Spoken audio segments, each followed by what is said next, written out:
నమస్కారం,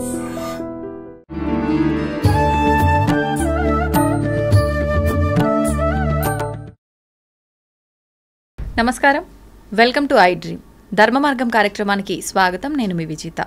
నమస్కారం ప్రభుజీ. నమస్కారం అండి. హరే కృష్ణ. హరే కృష్ణ ప్రభుజీ. ప్రభుజీ, చాలామంది జీవితంలో నిత్యం ఎన్నో ఇబ్బందులు వస్తుంటాయి, ఒత్తిళ్ళు వస్తుంటాయి. ఈ ఒత్తిళ్ళని తట్టుకోలేక అసలు నాకు ఈ లైఫే వద్దు అని చెప్పి అసలు దైవ మార్గాన్ని వదిలిపెట్టి అన్ని రకాలుగా ఎటైనా వెళ్ళిపోతా అనే ఒక ఆలోచనలోకి వెళ్ళిపోతుంటారు. అటువంటి వాళ్ళకి ఏం చెప్తారు మీరు? ఈ ప్రపంచంలో మనమే ఒత్తిడి తీసుకుంటున్నామండి. ఇప్పుడు మీకు ఇందాక మనం మాట్లాడుకుంటున్నందుకు ఎంత ఒత్తిడి మనం తీసుకోవాలో అది మన పైన ఉంటుంది. సంబడి ఈజ్ ఫోర్సింగ్ కూడా అనుకోండి, ఎవరైనా మనల్ని ఇంత ఒత్తిడి నువ్వు తీసుకోవాలి అని అంటే అప్పుడు మనం ఒక చాయిస్ చేసుకోవాలి. మీకు ఒక విషయం చెప్తాను. ఒక వీడియోలో మేము మాట్లాడాం, రాత్రి త్వరగా పడుకొని త్వరగా లేవటం వల్ల మీ ఆరోగ్యం బాగుంటుంది అని. అప్పుడు కొంతమంది అన్నారు, మరి నైట్ డ్యూటీ సంగతి ఏంటి అని. ఇప్పుడు చూడండి, మనకి ఆరోగ్యం కావాలా, మనకి ఏం కావాలి అని మనం ఫస్ట్ డిసైడ్ చేసుకోవాలి జీవితంలో. అరే, నాకు ఒక సుఖవంతమైన జీవితం కావాలి. సుఖవంతం అంటే హద్దులు ఆర్భాటాలు ఉండాల్సిన అవసరం లేదండి.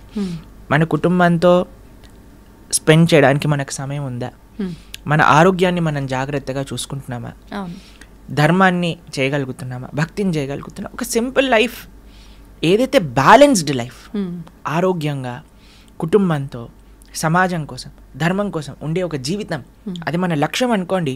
మనం దానికి తగ్గట్టుగా ప్రయత్నం చేస్తాం. అవును. మనం ఏం చేస్తున్నాము అని అంటే ఒత్తిడి పెంచేసుకుంటున్నాం మన పైన. ఇప్పుడు ఇందాక మనం ఒక ఎగ్జాంపుల్ చెప్పాం, మన గ్రైండర్ తిరగటం. అప్పుడు ఏం చేసిందంటే, ఒకసారి మేము అలా చేస్తుంటే మా అమ్మగారు చెప్పారు, దాన్ని ఫస్ట్ పక్కన పెట్టు, కొద్దిసేపు వాడకు, చల్లారని, దాని తర్వాత మళ్ళీ గ్రైండ్ చేయి, అప్పుడు వస్తుంది. అప్పుడు ఫ్యాన్ వేసి చల్లార్చడానికి పెట్టేస్తాం, అదొకసారి చల్లార్చాక మళ్ళీ గ్రైండ్ చేసేస్తాం. అంతే కదండి. అవును ప్రభుజీ. మనం ఎప్పుడైతే ఆ ఒత్తిడి అనేది మనం ఫీల్ అవుతామో we should take a break. Permanent break కాదండి. చాలా మంది అనుకుంటారు అయిపోయింది ఇంకా నా జీవితం వేస్ట్ అని. కాదు, ఒక టెంపరీ బ్రేక్ తీసుకో. ఒక దగ్గరికి వెళ్ళు, ఒక ఆశ్రమానికి వెళ్ళు, ఒక క్వైట్ ప్రదేశానికి వెళ్ళు, ఫోన్ కట్ చేసేయి, నీతో నువ్వు గడుపు, ఒక మెడిటేషన్ చెయ్యి, నామజపం చెయ్యి, ఒక ఆశ్రమానికి వెళ్ళి సేవ చెయ్యి. ఎప్పుడైతే నువ్వు ప్రపంచంలో ఉండే కష్టాలు ఎప్పుడైతే చూస్తావో, మా ఆశ్రమానికి వస్తే ప్రతిరోజు అక్కడ అన్నదానం జరుగుతుంది. అక్కడ ఎంత పూర్ పీపుల్ అంటే వాళ్ళు కేవలం నెల రోజులలో అన్నము ఒక పప్పు చేసుకుంటే వాళ్ళకి చాలా పెద్ద విషయం అన్నమాట. అలాంటి పేదరిక ఉన్న ప్రదేశానికి వెళ్ళి నువ్వు ఎప్పుడైతే వాళ్ళకి ప్రసాదం పెడతావో వాళ్ళు ఎంత ఆనందంగా ఆ కూర చూసి, ఆ చపాతీని చూసి, ఆ స్వీట్ చూసి వాళ్ళకి ఎంత ఆనందం వేస్తారే, ఈరోజు ఇన్ని రకాలు వచ్చాయా అని చూసినప్పుడు మనకు అనిపిస్తారే, నాకు తినడానికి ఎన్ని రకాలు తిన్నుంది, ఎంత ఆనందంగా నేను ఉన్నాను అని. వేరే వాళ్ళ దుఃఖాలు మనం చూసినప్పుడు మన దుఃఖాలు దాంట్లో చిన్నగా అయిపోతాయండి. నిజమే ప్రభుజీ. మనము ప్రతిదానికి జీవితాన్ని వదిలేయాలి అనే ఒక చాలా తప్పు ధోరణిలో ప్రపంచం వెళ్తుందండి. మాకు చాలా ఇన్స్పిరేషనల్గా మదర్ ఆఫ్ ది ఆర్ఫన్స్ అని ఒక లేడీ గురించి మహారాష్ట్రలో చెప్తారు. మీకు ఈ కథ చెప్పానా ఎప్పుడైనా? ఆవిడ్ని వాళ్ళ ఊర్లో ఉండే వాళ్ళందరూ కూడా అస్ట్రసైజ్ చేసి ఆమె పైన కొన్ని అభాండాలు వేస్తారనమాట. ఆవిడ కడుపుతో ఉంది, 9 నెలల ప్రెగ్నెంట్. అయితే వాళ్ళ హస్బెండ్కి ఈవిడ పైన చెప్పుడు తప్పుడు మాటలన్నీ చెప్పేసరికి వాళ్ళ అత్తగారు వాళ్ళందరూ కలిసి ఈమెను చంపేయాలి అని ప్రయత్నం చేసి చాలా కొట్టేసి కడుపు పైన తన్నేసి ఒక గోశాలలో పడేస్తారు. ఏమని అని అంటే మొత్తం ఆవులన్నీ ఈవిని తొక్కేసి చంపేసాయి అనేటట్టుగా క్రియేట్ చేయటం కోసం. అయితే ఆవిడ అలా పడిపోయి ఏడుస్తూ ఉండి రక్తస్రావం అయిపోతూ ఉంటే రాత్రంతా ఒక గోవు ఆవిడ పైన నించొని ఆవిడని కాపాడింది, వేరే ఆవులు వచ్చి ఏమి ఇబ్బంది పెట్టకుండా. ప్రొద్దున లేచి ఆవిడ స్పృహకు వచ్చి చూసేసరికి మొత్తం ఒళ్ళంతా రక్తంతో నిండిపోయింది. ఆవిడ డెలివరీ అయిపోయింది అనమాట. ఒక పక్క నుండి ఒక చిన్న రాయి తీసుకొని, ఆ బొడ్డు ఉంటుంది కదా, దాన్ని రాయితో గీసి కట్ చేసేసింది ప్రయత్నం చేసి. ఆ చిన్న పిల్లవాడిని తీసుకుంది. ఎక్కడ ఉండడానికి జనాలు, ఎందుకంటే ఎవరైనా చూస్తే చంపేస్తారు ఈవిడ్ని. ఎందుకంటే అక్కడ ఉండే పెద్ద రౌడీలు వాళ్ళందరూ ఈవిడితో గొడవ పెట్టుకున్నారనమాట. అయితే ఇంటికా వెళ్ళలేదు, అత్తగారు మామగారు ఇంకా హస్బెండ్ అలా చేశారు, ఇటు బయట సమాజంలోకా వెళ్ళలేము, శ్మశానంలో ఉండటం ప్రారంభం చేశారు ఆ చిన్న బాబుతో.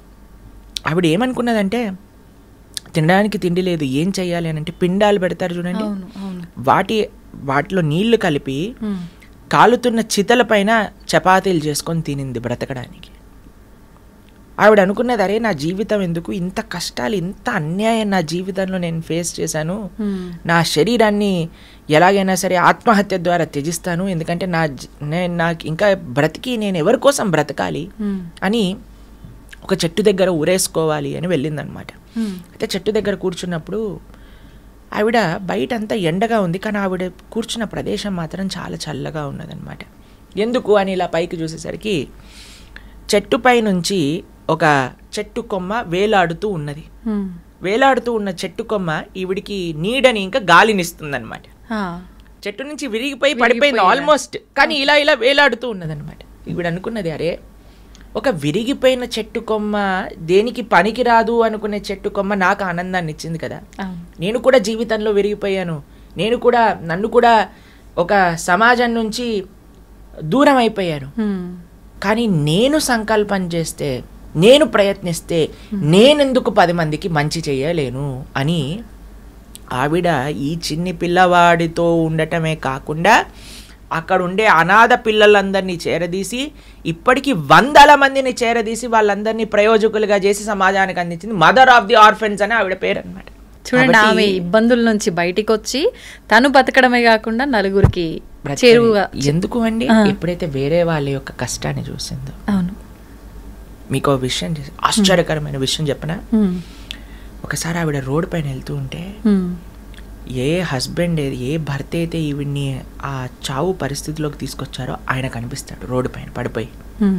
ఆవిడ ఆయన్ని చేరదీస్తుంది, ఆ ఆర్ఫనేజ్లోనే జాయిన్ చేసుకుంటాడు. కానీ ఆయనకు ఒక విషయం చెప్తుంది, నిన్ను క్షమించాను, నువ్వు అల్లరి పిల్లవాడి, ఇప్పుడు నేను నీ తల్లి నీ భార్య అని కాదు, నువ్వు కూడా మా పిల్లలాంటి, కానీ నువ్వు అల్లరి పిల్లవాడివి, నువ్వు అల్లరి చేసావు, కానీ ఈరోజు నేను క్షమిస్తున్నా, నువ్వు ఆ స్థితిలో ఉన్నందుకు నేను కాపాడటం నా లక్ష్యం అని ఆయనను కూడా ఆవిడ ఆశ్రమంలో పెట్టుకొని పెంచింది. ఎలా వస్తుంది ప్రభుజీ అంత గొప్ప మనసు? ఆ గొప్ప మనసు రావాలి అని అంటే మనం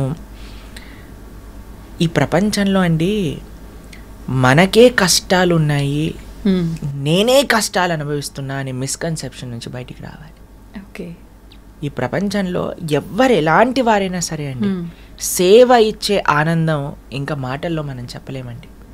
ఒకసారి ఎవరికైతే ఆ సేవ రుచి తెలుస్తుందో వాళ్ళు చాలా ఒక అద్భుతమైన మానసిక ప్రవృత్తి అనేది వాళ్ళకి కలుగుతుందండి. కాబట్టి ఎప్పటివరకైతే నేను సుఖంగా ఉన్నానా, నాకు ఇది కావాలి, నేను ఇది లేకపోతే బాగుండలేను, నాకు అదే కావాలి, అదే బ్రాండ్ కావాలి, ఇది చూస్తేనే నాకు ఆనందం, నాకు ఇది ఇప్పుడే కావాలి అనే ఒక మైకంలో ఉండిపోతామండి. మనము సమాజానికి ఏం చేయలేము, మనకి మనం మంచి చేసుకోలేము.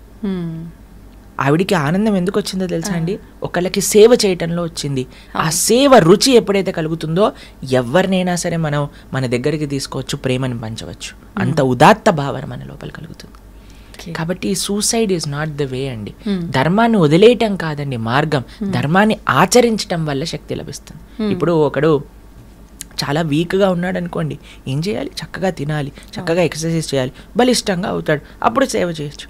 అంతేకాని నేను ఎలాగున్నా వీక్గా ఉన్నాను, నేను లేవలేను, నేను తినలేను అని అంటే ఇంత పోతుంది. కాబట్టి మన జీవితంలో మన చుట్టూ ఎన్ని ఉదాహరణలు ఉన్నాయి మనకి, ఆ ఉదాహరణలు మంచి ఉదాహరణలు చూద్దాం, మనము మంచి వైపు వెళ్దాం, మంచి విషయాలను విందాం. ఎప్పుడైతే మనం ఈ ప్రయత్నం చేస్తామండి అప్పుడు మనకి మంచి మార్గం అనేది కనిపిస్తుంది. కాబట్టి ధర్మాన్ని వదిలేయటం మార్గం కాదు, ధర్మాన్ని ఇంకా గట్టిగా పట్టుకోవటం మార్గం. ఇప్పుడు చూడండి, ఒక చిన్న పిల్లవాడు నేలపైన పడిపోయాడు అనుకోండి, ఏడుస్తాం ప్రారంభం చేస్తాడు, కానీ ఏం చేయాలి, ఆ నేలని ఆసరాగా తీసుకొని పైకి లేస్తాడు. అంతే కదా, నేలపైన పడ్డాను కాబట్టి ఇంకా నేలపైన నడవను అని అంటాడా, ఎక్కడికి పోతాడు, నడవాల్సిందే తప్పదు. అదే నేలని ఎక్కడైతే మనం ఏ జీవితంలో అయితే మనము ఇలా దెబ్బలు తిన్నాం అనుకోండి, దాన్ని ఆసరాగా పెట్టుకోండి, దాన్నే ఒక భగవంతుడి పైన నమ్మకంగా అదే స్థానంలో నిలవండి. ఆ భగవంతుడి యొక్క కృప తప్పకుండా ఉంటుంది. మనోధైర్యం అనేది కావాలి. God helps those who help themselves అని అంటారు. కాబట్టి మనకి ఆ ఫేత్, భగవంతుడా ఉన్నావు, నువ్వు నన్ను రక్షిస్తావు, కానీ నేను నా ప్రయత్నం చేస్తా అని ప్రయత్నం చేయండి. తప్పకుండా జీవితంలో మళ్ళీ మీరు మంచి మార్గంలోకి వెళ్తారు, అందులో డౌటే లేదండి. ప్రభుజీ, గీతా సారాంశం చాలా గొప్పది. నిజంగా ఆ సారాంశాన్ని తెలుసుకున్న వాళ్ళు ఈ లౌకిక విషయాల నుంచి, బంధాలు, ఈ వ్యామోహాలను వదులుకునే అవకాశం ఉంటుందంటారా? మీకు ఒక విషయం చెప్తాను. చాలా మందికి ఒక అపోహ ఉంటుంది, గీత చదవటం వల్ల సంసారాన్ని వదిలేస్తారు అని. అవును.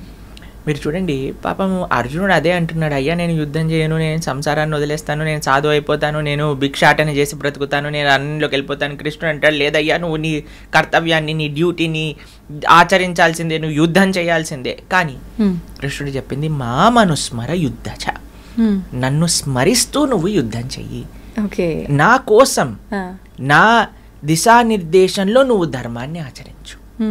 ఇప్పుడు చూడండి, ఎవరైతే ధర్మాన్ని తెలుసుకుంటారో, ఎవరైతే గీత అర్థం చేసుకుంటారో, మీరు ఇంతకుముందు టేప్ రికార్డర్స్ చూసారండి? టేప్ రికార్డర్స్ చూసారా? టేప్ ఇలా తిరుగుతూ ఉంటుంది, 2 సర్కిల్స్ తిరుగుతూ ఉంటాయి. ఒక సర్కిల్ ఏమో టేప్ వదిలేస్తూ ఉంటుంది, ఇంకో సర్కిల్కి ఏమో టేప్ చుట్టుకుంటూ ఉంటుంది. అవును ప్రభుజీ. ఈ ప్రపంచంలో ధర్మం తెలియని వాడేంటి అని అంటే ఆ టేప్ చుట్టుకుని ఇంకా ఇంకా కర్మ బంధనంలో మునిగిపోతూ ఉన్నాడు. కానీ గీత సారాంశం ఎవరైతే అర్థం చేసుకున్నారో ఆ టేప్ విడుదలైపోతూ ఉంటుందన్నమాట ఆయన దగ్గర నుంచి. కానీ ఆ 2 తిరుగుతూనే ఉన్నాయి. ఈ ప్రపంచంలో 2 వ్యక్తులు ఉంటారు, ఒకడు కర్మబంధనంలో చిక్కుకుపోతూ ఉంటాడు, ఒక కర్మబంధనం నుంచి విడుదలైతూ ఉంటాడు. అసలు చెయ్యాల్సిందేంటి, ఎందుకు చెయ్యాలి, ఎలా చెయ్యాలి అని తెలుస్తుంది గీత అర్థం చేసుకునేవాడు. చేసే పనిని మాడడండి, చేసే కర్తవ్యాన్ని విడిచిపెట్టడండి, కుటుంబ సభ్యులతోటే ఉంటాడు, కానీ ఎలా ఉండాలి, వాళ్ళని ఎలా, ఇప్పటి వరకు నా భార్య, నా పిల్లలు, నా భర్త, నా ఇల్లు, నా కుటుంబం, నేనే అన్న భావన పోయి వీరు భగవంతుడు నాకు ఇచ్చిన సేవ, వీరు భగవంతుడి యొక్క అంశాలు కాబట్టి నేను జాగ్రత్తగా చూడాలి. భగవంతుడిని ఎవరైతే అర్థం చేసుకుంటారో, గీతను ఎవరైతే అర్థం చేసుకుంటారో అండి, వాళ్ళ జీవితం ఎంత అద్భుతమైన మార్పు చెందుతుంది అంటే, సంబంధాలు, ఆరోగ్యం, సమాజంతో ఉండే ఒక రిలేషన్షిప్, బాధ్యతలు, వ్యక్తిగత ఆలోచనలు అన్నీ కూడా పరివర్తన చెందుతాయండి. ఒక పాజిటివ్ వేలో పరివర్తన చెందుతాయి, ఒక మంచి వైపు మనం అర్థం చేసుకోగలుగుతాం. మీరు అన్నారు కర్మ బంధనాలు తప్పకుండా పోతాయి, కానీ ఆ బాంధవ్యం పోదు. ఆ బాంధవ్యాన్ని ఎలా చూడాలో అర్థమవుతుంది. ఓకే, ఇప్పటి వరకు నా ఎంజాయ్మెంట్ కోసం అనుకునే అరే కృష్ణుడి యొక్క సేవ, ఈ 2 మారేవండి. ఇది గీతా సారాంశం. ఓకే, కానీ ప్రతి ఒక్కరూ ఇందాక మీరు చెప్పినట్టుగా స్పిరిచువల్ లైఫ్కి అలవాటు పడితే ఖచ్చితంగా వీటి నుంచి విముక్తి పొందాలి, ఈ ఆలోచనలోనే ఎక్కువగా ఉంటుంటారు. తప్పేమీ లేదు, అన్ని బాధ్యతలు నిర్వర్తిస్తూనే మనం భగవంతుడి మనసులో ఉండే భావన, మనసులో ఇన్నటి వరకు ఇది నాది అని అనుకున్నాం, కానీ ఈరోజు ఇది కృష్ణుడిది, నేను సేవకుణ్ణి అనే భావన రావాలి. ఓకే ప్రభుజీ, ఇప్పుడు గీతా సారాంశం గురించి తెలుసుకోవాలన్నా, పారాయణం చేయాలన్నా కూడా వద్దు ఈ సందర్భంలో అనే సమయాలు కానీ పరిస్థితులు కానీ ఏమైనా ఉన్నాయా? ఒక మంచి ఆఫర్ వచ్చారనుకోండి, మీకు ఈరోజు ఈ 1,00,000 రూపాయల చీర పైన 99% ఆఫర్ అంటే, ఇది ఆషాఢం కాదు కదా, వద్దులే నేను కొనుక్కోను అంటారా మీరు? అసలు ఏమంటారు, వీడేదో తిన్నరోడ్లా ఉన్నాడు, ఏంటి అకేషన్ లేకపోయినా ఆఫర్ పెట్టాడు, పదండి కొనుక్కుందాం అంటారు. అంతేనా అండి? అంతే. ఒక 1,00,00,000 రూపాయల వస్తువు మీకు 10 రూపాయలు ఇస్తాను అని అంటే ఎంత ఇంతూజియాస్టిక్గా పరిగెత్తాలండి. కాబట్టి గీత మానుషుణ్ణి ఉద్ధరించే ఒక శాస్త్రం. అది కాలాతీతం. ఎప్పుడు ఏ సమయంలోనైనా సరే ఎవరైతే మనిషి మంచి మార్గంలోకి వెళ్ళాలి, నాకు మంచి విషయాలు తెలుసుకొని నేను జీవితంలో మారాలి అని అనుకున్న మరుక్షణం గీత చదవచ్చు. వాటికి ఏ సమయము ప్రాతిపదిక లేదు. మన మనసులో ఆలోచన రావాలంతే, రావాలి అంటే భగవంతుడి యొక్క కృప ఉండాలంటే. సమయం లేదు, ఏం లేదు, చక్కగా కూర్చోండి. ఎక్కడైనా సరే, నిన్న మేము ఫ్లైట్లో వస్తున్నాం అనమాట, విశాఖపట్నంలో రామనారాయణము అనే ఒక ప్రదేశంలో, విజయనగరంలో జరిగింది. రామాయణం పట్ల 3 రోజులు ఒక కాన్క్లేవ్ చేశారనమాట. ప్రపంచంలోనే అతిపెద్ద రామాయణ శాస్త్ర చర్చ ఓకే. అందులో మేము లక్ష్మణుడు సర్వగుణ సంపన్నుడు అనే విషయం గురించి మాట్లాడాం. సాయంత్రం పూట వస్తున్నప్పుడు నా పక్కన కూర్చున్నారు ఒక ఆయన. ఆయన అన్నారు, ప్రభుజీ మాకు గీత చదవాలని ఉంది, ఏదైనా నియమాలు ఉన్నాయా, కిందే కూర్చోవాలి, ఈ సమయంలోనే చదవాలి. మేము ఎక్కడైనా మేము వెంటనే మా ఫోన్లో చూపించాం. అప్పుడు మేము 3rd చాప్టర్ భగవద్గీత చదువుతున్నాం అనమాట. విజయనగరం నుంచి విశాఖపట్నం ఎయిర్పోర్ట్ వచ్చే దారిలో. బ్రహ్మాండంగా ఎక్కడైనా సరే మనకి ఆ ఇచ్చ ఉండాలంతే. ఎక్కడైనా ఫోన్లోనైనా, పుస్తక రూపంలోనే, పైన కిందైనా ఎక్కడైనా చదవచ్చు. కాబట్టి there is no time restriction, place restriction. చక్కగా ఆ భగవంతుడు ఏం చెప్తున్నారు అనే ఒక ఆతురత మనకు కావాలి. ప్రభుజీ, ఆడవారికి వీలు పడని ఆ 4 రోజుల సందర్భంలో కూడా చదివితే తప్పేమీ లేదా? చదువుకోవచ్చు, ఏం పర్వాలేదు. ఓకే. నిజంగా చాలా మందిలో ఈ డౌట్ ఎక్కువగా ఉంటుంది.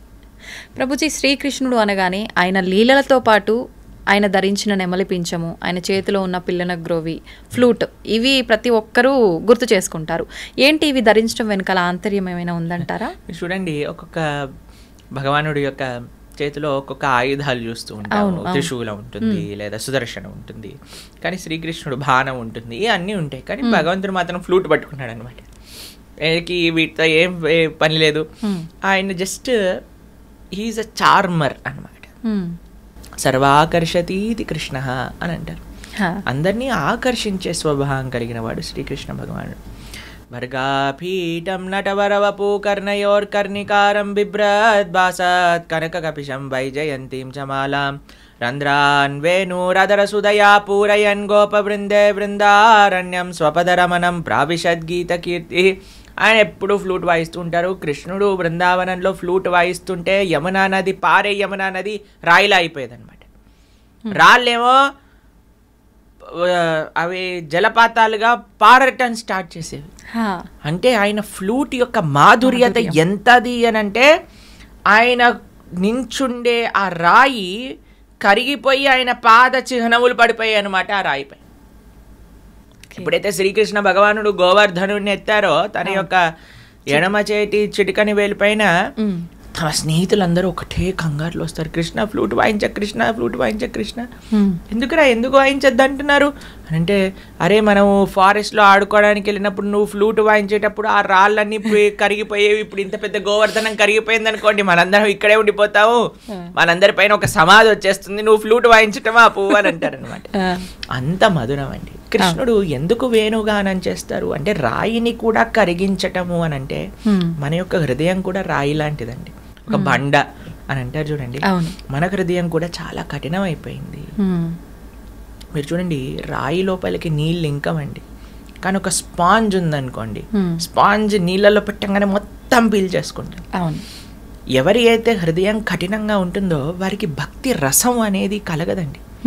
ఆ భగవంతుడి పట్ల, అంటే భక్తులు మాట్లాడే మాటల పట్ల, అరే వీళ్ళేంటి ఇంత మైకంలో ఉన్నారు, వీళ్ళేంటి ఆ కృష్ణుడి గురించి ఇలా అంటున్నారు, అలా అంటున్నారు, కృష్ణుడు భక్తి అది ఇది అంటున్నారు, ఆ ఆస్వాదన రాదు. ఎందుకంటే భక్తి అనేది రసము వంటిది. ఆ రసము పీల్చుకోవాలి అని అంటే మన హృదయం కఠినంగా ఉండకూడదు, మన హృదయం ఒక స్పాంజ్ లా ఉండాలి. మరి కఠినమైన హృదయం నుంచి స్పాంజ్ అవ్వాలి అని అంటే ఏం చేయాలి? వేణుగానం, కృష్ణుడి యొక్క వేణుగానం అని అంటే భగవంతుడి యొక్క మాటలు, భగవంతుడి యొక్క వాక్కులు ఒక సుందరమైన శబ్ద రూపంలో వచ్చాయి. అవే శాస్త్రములు, అదే గీత, అదే భాగవతం, అదే రామాయణం. దాన్ని ఎప్పుడైతే మనం వింటామో కఠినమైన హృదయం కూడా స్పాంజ్లా మారిపోతుంది. అలానే భగవంతుడి యొక్క అదరామృతం, ఒకటి భగవంతుడి యొక్క నోటి నుంచి 2 వస్తాయండి. ఒకటి మాటలు, 2 ఆయన ఉచ్చిష్టం అంటే ప్రసాద్.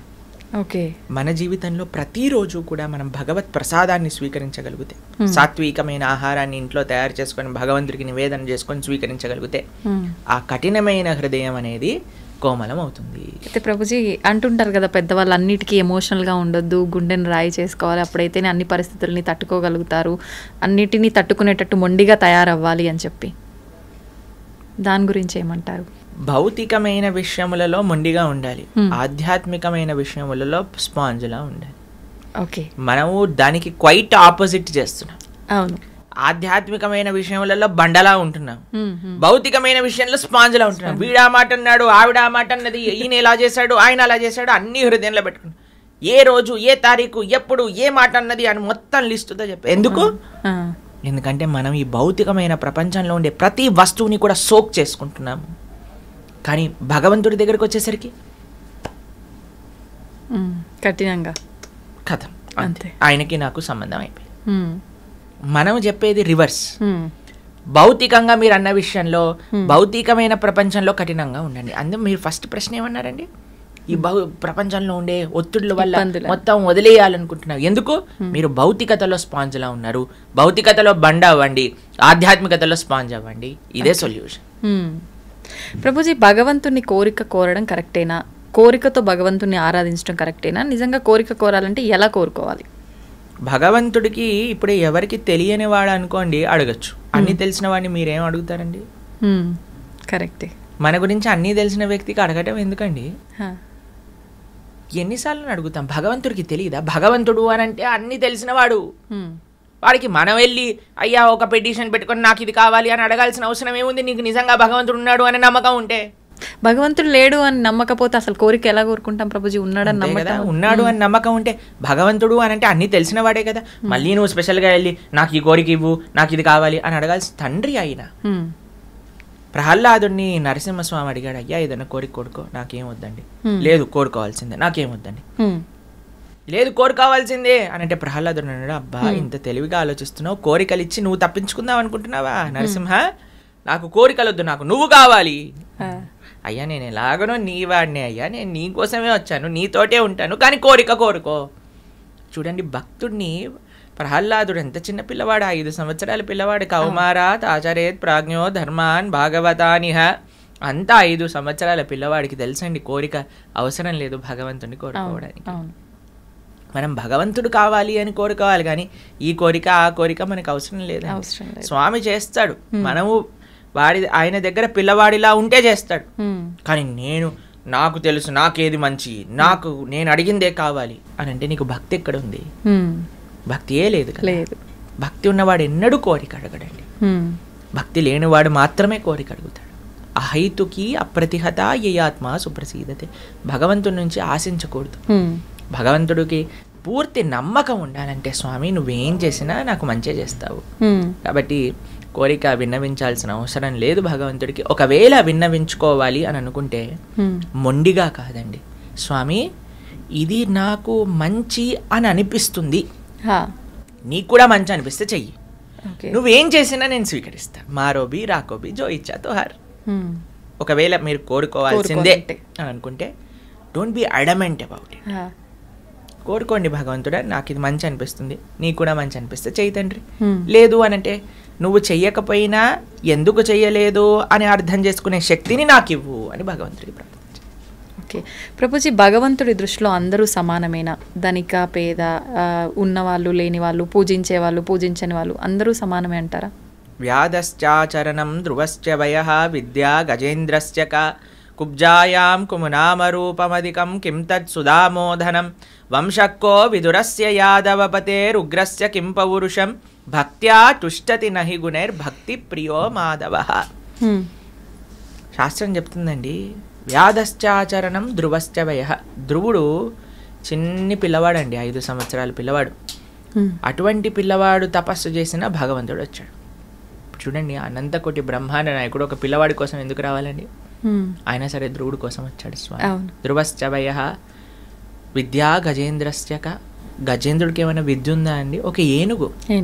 అయినా సరే గజేంద్రుడు ప్రార్థన చేశాడని వచ్చాడు భగవంతుడు. విద్యా గజేంద్రస్య క కుబ్జాయాం కిమునామరూపమధికం. కుబ్జ అనే ఒక స్త్రీ, అష్టవంకర్లు కలిగిన కూని అంటారు.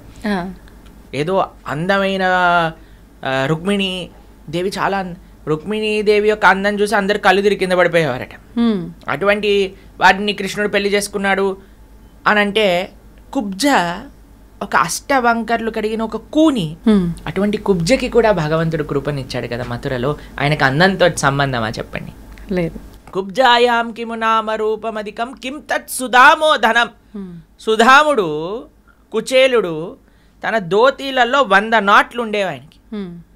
కృష్ణుడి దగ్గరికి తీసుకెళ్ళడానికి ఏమీ లేకపోతే ఆయన కొన్ని అటుకులు పాపము ఒక చిన్న సంచిలో కట్టుకొని వేలాడి తీసుకొని వచ్చాడు ఆయన దగ్గరికి. ఈయనేమో ద్వారకకి అధిపతి, 16,108 సువర్ణ భవనములతో ఉండే ఒక సామ్రాజ్యాధిపతి శ్రీకృష్ణ భగవానుడు. కానీ చూసాడా అండి ఈయన ఏం బ్రాండెడ్ క్లోత్స్ వేసుకోవట్లేదు, ఈజ్ నాట్ అలౌడ్ కాదు కదండి. సుధాముని కూర్చోబెట్టి తన పాదాలను ప్రక్షాళన చేసి రుక్మిణీదేవి శిరస్సు పైన జల్లి ఆయన జల్లుకొని చామరం చేస్తుంది రుక్మిణీదేవి.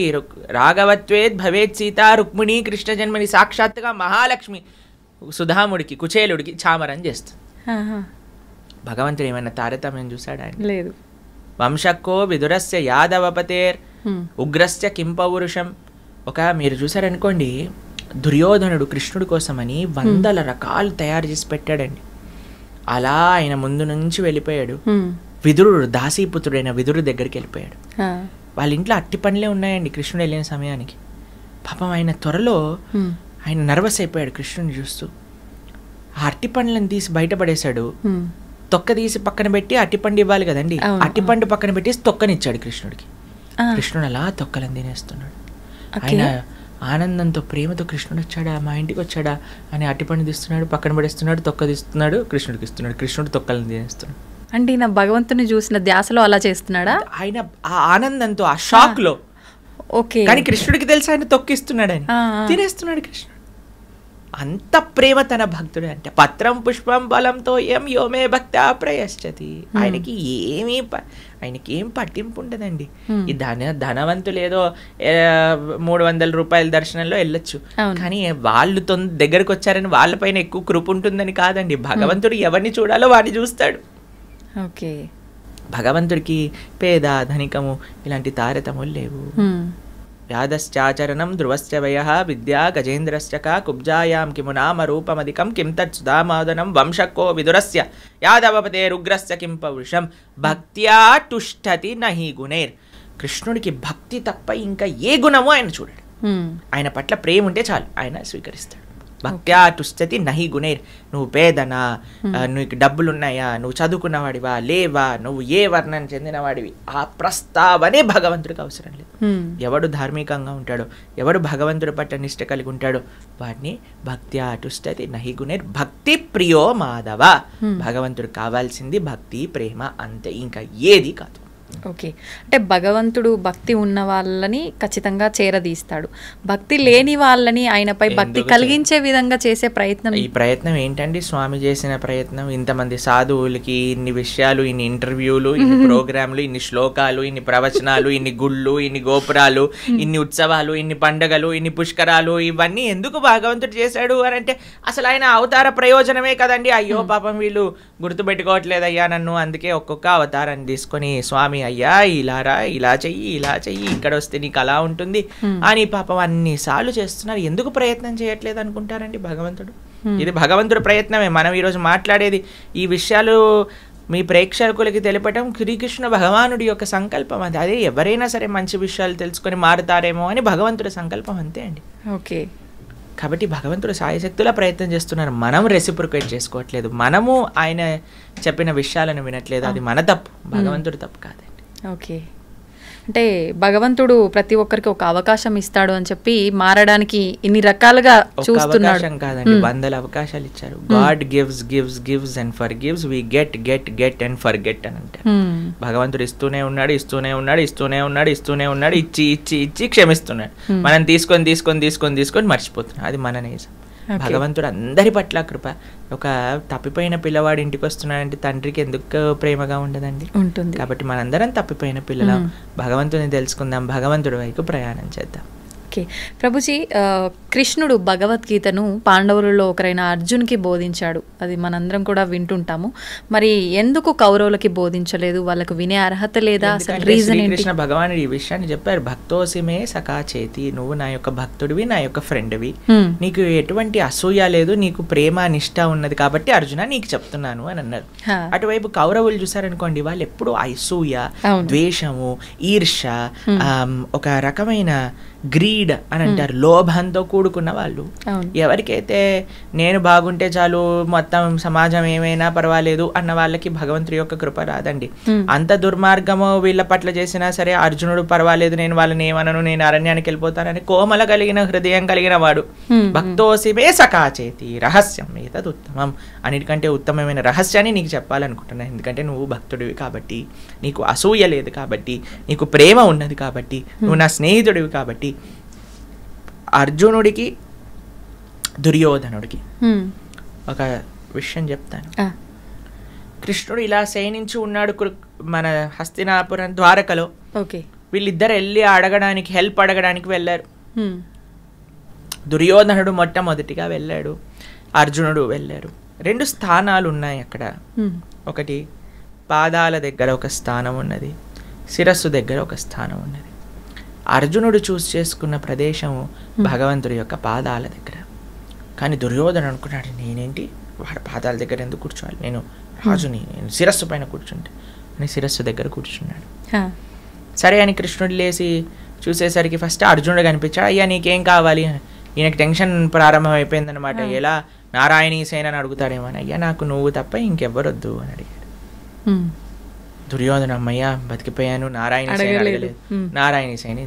కానీ ఎక్కడండి, ఎక్కడైతే పార్థ, ఎక్కడైతే కృష్ణ ఉంటారో అక్కడే విజయం ఉంటుంది.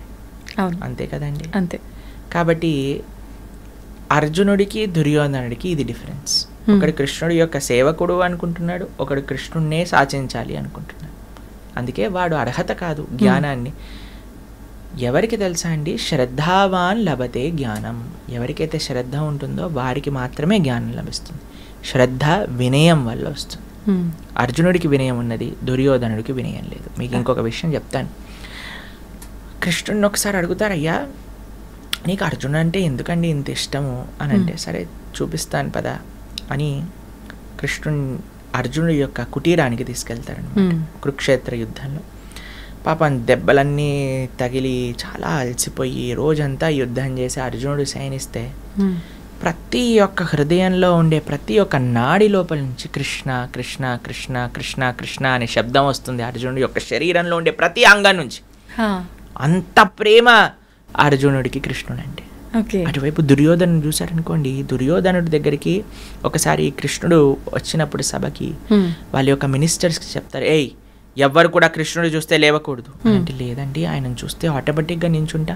సరే ఎవరు కృష్ణుడిని చూడకండి, నన్ను చూడండి, నేను కూర్చుంటాను, కృష్ణుని చూడాల్సిన అవసరం లేదు, నేనేం చేస్తానో అది చెయ్యండి, నేను కూర్చుంటాను కదా మీరు అందరూ కూర్చోండి. సరే అండి, అందరు మినిస్టర్లు కూర్చున్నాడు, దుర్యోధనుడు కూర్చున్నాడు. శ్రీకృష్ణ భగవానుడు ఎప్పుడైతే ఆ సభలోకి వచ్చారు ఫస్ట్ నించుంది దుర్యోధనుడు. దుర్యోధనుడు చూసిన మంత్రులు అందరు నించున్నారనమాట. అంటే అంత అసూయ ద్వేషము దుర్యోధనుడికి ఉండింది కృష్ణుడి పట్ల. ఆ కృష్ణుడు వచ్చి ఆ సింహాసనం పైన కూర్చున్నప్పుడు ఆయనని సంహరించాలి అనే ఒక కుట్ర కూడా పన్నినారనమాట. అప్పుడు కృష్ణుడు విశ్వరూపాన్ని దర్శింపజేశారు. కాబట్టి ఎవరికైతే శ్రద్ధ లేదో, ఎవరికైతే అసూయ ఉంటుందో భగవంతుడి పట్ల, ఎవరికైతే నమ్మకం ఉండదో, ఎవరికైతే విశ్వాసము లేదా ఒక రకమైన ఏంటి నాకంటే గొప్ప జ్ఞానం ఇంకెవరికి తెలియదు అనే ఒక అహంకారం ఉంటుందో వారికి ఎప్పుడూ భగవంతుడి గురించి అర్థము కాదు. ఓకే. ఎవరికైతే వినయం ఉంటుందో, ఎవరికైతే శ్రద్ధ ఉంటుందో, ఎవరికైతే ప్రేమ ఉంటుందో భగవంతుడు అంటే వారికి తప్పకుండా అదే అర్జునుడు స్వీకరించగలిగాడు, దుర్యోధనాదులు స్వీకరించలేకపోయారు.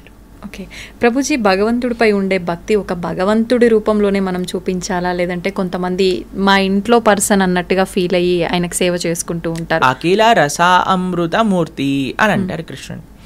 ముఖ్యంగా 5 రసములు భగవంతుడితో, అంటే 5 రకములైన సంబంధములు మనం భగవంతుడితో పొందొచ్చండి. చాలా ఉన్నాయనుకోండి, 5 ముఖ్యమైనది. ఒకటి శాంత భావము అని అంటే, సరే భగవంతుడు ఉన్నాడు నమస్కారం. దాని తర్వాత దాస్య భావన, అంటే భగవంతుడు స్వామి, నేను స్వామి యొక్క సేవకుని, దాస్య భావన అంటారు. హనుమకి రామచంద్రుడి పట్ల ఉన్నట్టుగా దాస్య భావన, ఎప్పుడూ కైమోర్చి భగవంతుడిని సేవిస్తూ ఉంటారండి. దాని తర్వాత ఒక రకమైన సంబంధం ఏంటంటే సఖా భావన అంటారు. భగవంతుడిని ఫ్రెండ్గా, భక్తోసిమే సఖా చేతి, సఖా అంటే ఫ్రెండ్. అర్జునుడికి కృష్ణుడికి ఒక ఫ్రెండ్షిప్ ఉండింది అనమాట, అది ఒక రకమైన సంబంధం. తర్వాత ఇంకొక భావన ఏమిటి అని అంటే వాత్సల్య భావన అని అంటారు. భగవంతుడిని పిల్లవాడిలా, మనం తల్లిదండ్రులుగా భగవంతుడిని పిల్లవాడిగా సేవించుకోవటం. అరే లడ్డు గోపాల్ ప్రొద్దున్నే లేపటం, స్నానాలు చేయించడం, నైవేద్యాలు పెట్టడం, స్వెటర్లు వేయటం, పడుకోబెట్టడం, మచ్చర్దాని అంటే చక్కగా మనం దోమతెర వేయటం, ఫ్యాన్ పెట్టడం, ఏసీ పెట్టడం, అది చిన్న పిల్లవాడిని జాగ్రత్తగా చూసుకోవాలి అని ఒక భావన. ఇంకొకటి మాధుర్య భావన అంటారు. భగవంతుణ్ణి ఒక భర్తగా, ఒక ఒక ఏమంటాం, ఒక ప్రియుడుగా స్వీకరించడం మాధుర్య భావన. అలా గోపికలందరూ కూడా ఆ విధంగా భగవంతుని ఆరాధన చేశారు. యశోదాదులందరూ కూడా కృష్ణుని చిన్న పిల్లవాడిగా తాము చూసుకునే వాళ్ళగా ఆరాధన చేశారు. కృష్ణుడి యొక్క ఫ్రెండ్స్ అందరూ సఖా భావనతో ఆరాధన చేశారు. హనుమ లాంటి భక్తులందరూ కూడా దాస్య భావనతో ఆరాధన చేశారు. కాబట్టి ఏ రకం ఎవరు ఏమనుకున్నా సరే ఆయన స్వీకరిస్తారండి. ఆయనకి ఆ శక్తి ఉన్నది కృష్ణుడి దగ్గర. కాబట్టి మనము ఆ రకమైన ఒక కోరిక, ఒక ప్రేమ భగవంతుడి పట్ల పెంచుకోవాలంతే. నిజంగా చెప్పాలంటే భగవంతుడికి భగవంతుడుగా చూడటం కంటే ఇలాంటి ప్రేమ సంబంధములతో చూడటమే ఇష్టం.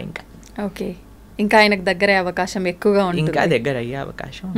కానీ ఆ స్థితిలోకి వెళ్ళే ముందు మనం భగవంతుడి యొక్క తత్వం ఏంటో తెలుసుకోవాలి. మన సాధన బాగుండాలి. కొంతమంది ఇప్పుడు ఏదో ఆర్టిఫిషియల్గా ఇది నేను కృష్ణుడి యొక్క భార్యని, లేదా నేను కృష్ణుడికి తల్లిని అని ఏ సాధన లేకుండా, ఏ రకమైన గురూపదేశం లేకుండా, ఏ రకమైన సాంప్రదాయ జ్ఞానం లేకుండా కూడా చాలా మంది ఇలా చేస్తున్నారు. అలా ఉండకూడదు. మన సాధన, మన సాంప్రదాయము, మన ఆచరణ, మన ఉపదేశము, గురువు, సాధు, శాస్త్ర వీళ్ళందరినీ మనం అధ్యయనం చేసినప్పుడు మనకి ఎన్నడో ఒక రోజు భగవత్ అనుగ్రహం కలిగినప్పుడు ఆ రకమైన సంబంధం భగవంతుడితో ఏర్పడుతుంది. ఓకే ప్రభుజీ, మన ఇంద్రియాలు మన అదుపులో ఉండాలి అని చెప్పి అంటుంటారు. భగవద్గీత ద్వారా మనం ఎన్నో మంచి విషయాలు తెలుసుకున్నాం. అయితే ముఖ్యంగా భగవద్గీతలో ఇంద్రియాలపై వైరాగ్యాన్ని అలవర్చుకోవాలనే ఒక అంశం కూడా ఉందని చెప్పి అంటుంటారు.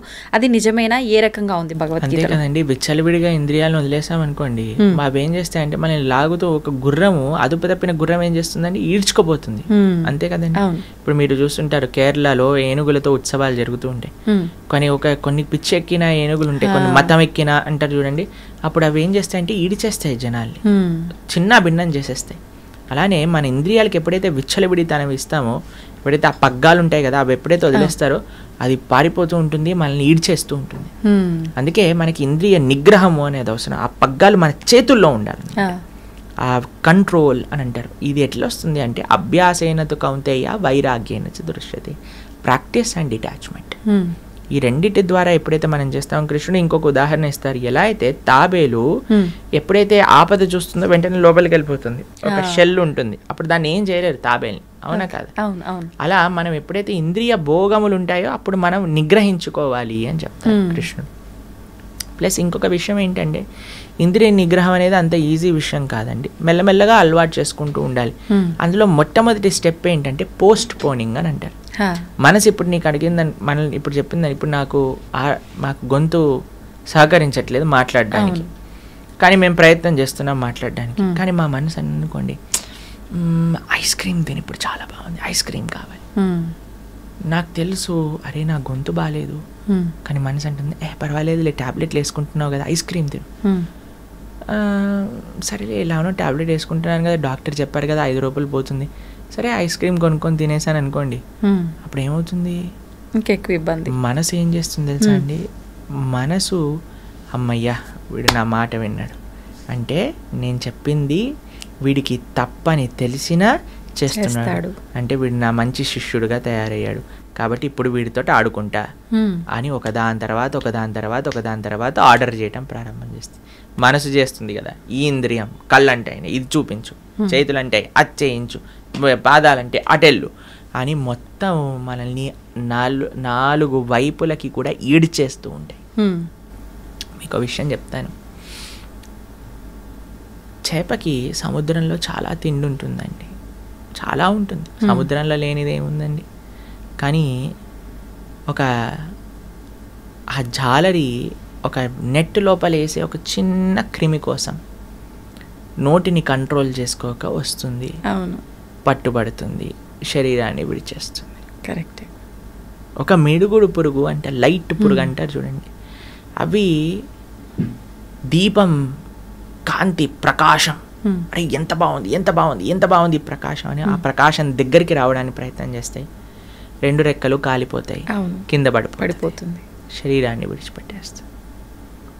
ఒక ఏనుగు, ఒక వేటగాడు ఒక ఆడ ఏనుగు ఒక రూపంలో గడ్డితో తయారు చేసి కిందంతా కూడా తవ్వేసి ఈ ఏనుగుని పైన పెడతాడు. ఆడ ఏనుగు దగ్గరికి వెళ్ళాలి అనే త్వరలో ఈ మొగ ఏనుగు ఆ గుంతలో పడిపోతుంది. దంతములు పెకలించి శరీరాన్ని ఆ ఏనుగుని సంహరించి తోలుని తీసుకొని వెళ్ళిపోతాడు వేటగాడు. ఒక స్పర్శ అనే ఇంద్రియాన్ని నిగ్రహించుకోలేక ఏనుగు తన జీవితాన్ని పాడు చేసేసుకుంది. ఒక జింక, వేటగాడు చాలా స్వీట్గా మొరలి వాయించేసరికి పరిగెత్తుతూ ఎక్కడి నుంచి ఈ స్వీట్ సౌండ్ వస్తుంది అని ఎక్కడైతే వేటగాడు ఉన్నాడో వాడి దగ్గరికి వెళ్ళి కూర్చొని పట్టేసుకొని తీసేసుకుంటాడు. కస్తూరి మృగము అని ఉంటుంది. యాక్చువల్గా తన సొంత పొట్టలో నుంచి కస్తూరి వాసన వస్తుందన్నమాట. ఆ వాసన ఎక్కడుంది అని తిరిగి శక్తిని మొత్తం ఇది చేసి నిర్జీవింపబై కింద పడిపోతుంది. ఎవరో ఒకళ్ళు వచ్చేసి దాన్ని పట్టేసుకొని వెళ్ళిపోతారు. ఒక్కొక్క ఇంద్రియాన్ని నిగ్రహించుకోక ఒక్కొక్క జాతియే మనకి నశిస్తూ కనిపిస్తుంది. కానీ మానవుడి దగ్గర 5 ఇంద్రియములు కూడా కంట్రోల్లో లేవు. ఎంత విశేషమైన ప్రమాదం చెప్పండి. కాబట్టి మన ఇంద్రియములు మనము నిగ్రహించుకోవాలి అని అంటే మనతోటి అవ్వని పని అండి. కానీ ఎప్పుడైతే మనం భగవంతుడికి శరణాగతి చేస్తామో, భగవంతుడికి అసాధ్యం ఏంటంటే అంత పెద్ద కొండ. ఇప్పుడు మేము బృందావనం వెళ్తున్నాం, గోవర్ధనంలో ఉండబోతున్నాం. అక్కడ గోవర్ధనగిరి 21 కిలోమీటర్లు, అటువంటి గోవర్ధన పర్వతాన్ని ఎత్తిన వాడికి ఇంకా ఏంటి అసాధ్యం చెప్పండి. అటువంటి శ్రీకృష్ణ భగవాను ఎప్పుడైతే మనం శరణు పెడతామో అప్పుడు మన యొక్క ఇంద్రియాలన్నీ కూడా నిగ్రహింపబడతాయి. ఓకే ప్రభుజీ, మనం వింటూ ఉంటాం ప్రతిరోజు కూడా దిష్టి తగిలిందని చెప్పి, నరదిష్టి చాలా ఇబ్బంది పెడుతుంది అని చెప్పి, అది ఉంటుంది అని జనాలు నమ్ముతుంటారు. దీన్ని తొలగిస్తామని చెప్పి చాలామంది రకరకాల ప్రయత్నాలు చేస్తుంటారు. అదొక వ్యాపారంగా తయారయ్యింది. నిజంగా ఇవన్నీ ఉన్నాయా? వీటిలో భగవద్గీతలో ఏం చెప్పారు? ఫస్ట్ భగవద్గీతలో ఏం చెప్పలేదు, కానీ ఒక బేసిక్ కామన్ సెన్స్ మీరు చూసారనుకోండి, అసలు దిష్టి తెచ్చుకోవటం ఎందుకు? ఫస్ట్ దిష్టికి అన్నిటికంటే మూలం ఏంటి అని అంటే మనకి ఉన్నదానికంటే ఎక్కువగా చూపించుకోవటం, లేదా ఉన్నది మొత్తం మనము. ఇప్పుడు చూడండి, డెఫినెట్లీ వీ హ్యావ్ టు ఏమంటారు దాన్ని అని అంటే, అతిగా జనాల యొక్క ఆకర్షణ ప్రయత్నం చేయటం అది ఉండకూడదు మనకి. ఎప్పుడైతే మన జీవితంలో ఉండే విషయాలన్నింటినీ కూడా మనం పెట్టేస్తామో బయట, ఎప్పుడైతే మనము సమాజంలో ఉన్నప్పుడు ఒక రకమైన పరిణితి, హద్దు లేకుండా మనం మితిమీరిపోయి బిహేవ్ చేస్తామో, ఎక్కువగా చూపించుకోవాలి అనే ఒక ప్రయత్నం మనకు ఉన్నదనుకోండి, అప్పుడు ఏమవుతుంది అని అంటే వేరే వాళ్ళ యొక్క అన్నెసెసరీ అట్రాక్షన్. అన్ని కళ్ళు మంచివి కాదు కదండి. కాబట్టి మనకి చెడు వాళ్ళు ఎప్పుడైనా మనకి చెడు ఆశించి మన వైపు ఆ విధంగా చూసారనుకోండి, దాన్ని దృష్టి అని అంటారు. కాబట్టి అది నుంచి బయటకి రావాలి అని అంటే మనకి మెయిన్ థింగ్ ఏంటంటే మనం ఎంత సింపుల్గా ఉండాలి. ఒకటి ఏంటి అని అంటే అన్నెసెసరీ అట్రాక్షన్ గెయిన్ చేసుకోవడానికి ప్రయత్నం చేయకూడదు. తర్వాత ఆ దృష్టి మనల్ని ఎఫెక్ట్ చేయకుండా ఉండాలి అని అంటే మీకు ఒక విషయం చెప్తాను. మనం ఎప్పుడైనా సరే ఇంటి నుంచి వెళ్ళే ముందు భగవంతుడికి ప్రార్థన, మన పూజా ఆలయంలోకి వెళ్ళి, మాకు అందరికీ అలవాటు ఈ విషయం, నాకు తెలిసి ఎంతమందికి ఉందో తెలియదు, కానీ మేమైతే ఎక్కడైనా కార్యక్రమానికి వెళ్తున్నా ఏం చేస్తున్నా సరే ఫస్ట్ భగవంతుడికి వెళ్ళి, స్వామి ఇది మీ సేవగా ఈ రోజు చేస్తున్నాము, ఈ కార్యక్రమానికి వెళ్తున్నా, మీ దయ ఉంచండి అని చేస్తాం. మళ్ళీ ఇంటి నుంచి రాగానే ఫస్ట్ మనం ఏం చేయాలంటే పాద ప్రక్షాళన చేసుకోవాలి. బయట నుంచి రాగానే పాద ప్రక్షాళన చేసి కాళ్ళు చేతులు ముఖం అంతా శుభ్రంగా చేసుకొని చక్కగా మనం ఆలయాన్ని, మన పూజా మందిరానికి వెళ్ళి భగవంతుడికి వేడుకోవాలి, తండ్రి ఇది ఈ కార్యక్రమం దీనికోసం ఇలా చేసాము, క్షేమంగా తెచ్చుకున్నందుకు థ్యాంక్ యూ. చిన్న చిన్న చిట్కాలు ఉంటాయి.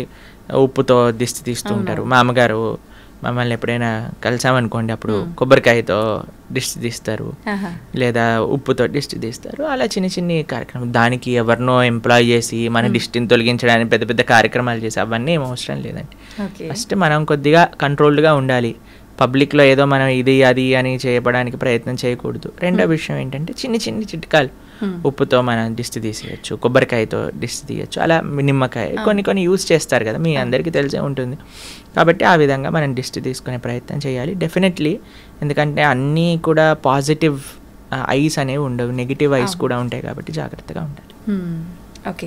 అయితే ప్రభుజీ, భగవంతుడి విషయానికి వస్తే హంగులు ఆర్భాటాలు చేసేది ఇదంతా సరైనదేనా భగవంతుడి విషయంలో? నిజంగా అలా చెయ్యాలి అని అంటే బాగా డబ్బున్న వాళ్ళు మాత్రమే ఎక్కువ ఖర్చు పెట్టి ఇలాంటివన్నీ చేయడానికి వీలు? ఎవరికి ఎంత ఉంటే అంత చెయ్యాలి, అలా అని అందరూ అంతా చెయ్యాలి అని కాదండి. ఎవరికి ఎంతలో చేయగలుగుతారు భగవంతుడి యొక్క సేవ, అలా చేయడానికి మనం ప్రయత్నం చేయాలండి. స్వామి యొక్క సేవ, స్వామికి ఏమి నువ్వు 1,00,000 రూపాయలు ఖర్చు పెట్టకపోతే నా పూజ అవ్వదు అని ఆయన ఏం పెట్టుకోలేదండి. స్వామికి అలాంటి రూల్స్ ఏం లేవు.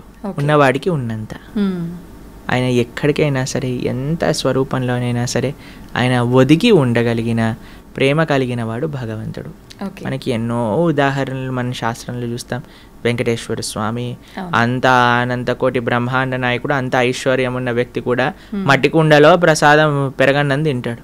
తన యొక్క భక్తుడు, పేద భక్తుడికి ఆయన ఇచ్చిన గౌరవం అటువంటిది. కాబట్టి స్వామికి ఏమీ హద్దులు ఆర్భాటాలతో సంబంధం లేదండి. కానీ మిగతావన్నీ హద్దులు ఆర్భాటాలు చేసి భగవంతుడికి ఒకటే హద్దులు ఆర్భాటాలు చేయకపోవటం తప్పు. ఓకే, అర్థమైందా?